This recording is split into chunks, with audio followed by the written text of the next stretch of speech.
এই দেখো এইটা দিয়ে এই দেখো। এই কার মেরেছে?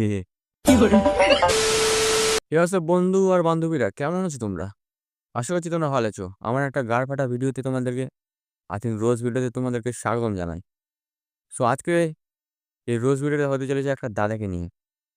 তাকে নাকি বারা মাটি খেতে ভালো লাগে, আবার চুলো খেতে ভালো লাগে, মাঝে মাঝে আমার এটা খেতে ভালো লাগে।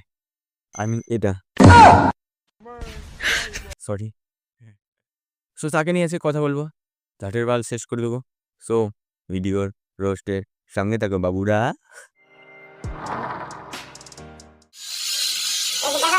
চুলের সঙ্গে কি বললো ওটাকে? ঘুগনি।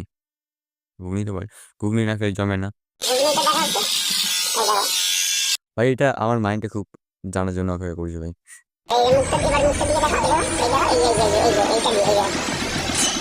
এই কার মেরেছে? চুল কদিন পরে চুল থাকবে না ভাই, ভাবছি আমারও। এগুলো বোধ হয় এর কাছে নিয়ে চলে যাবে বেঁচে টেচে, মানে কেটে টেটে সব যাবে। পাথর দেখো।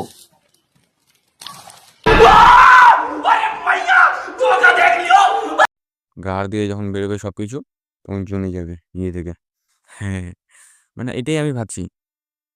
যেদিন ওই দাদার কিছু অপারেশন হবে বা কিছু শরীর খারাপ হলে যদি অপারেশন করতে যাই, তাহলে ভাই কী বেরোবে? চুল বেরোবে, মাটি বেরোবে, না কি? ভাই এটা আমার মাইন্ডে খুব জানার জন্য অপেক্ষা করছে ভাই। তোমরা যদি জেনে থাকো কমেন্টে জানাও। সো বুঝলে দাদা, একদিন সময় করে আমার বাড়িতে এসো, তোমাকে দিব্যি করে খাইয়ে দিব।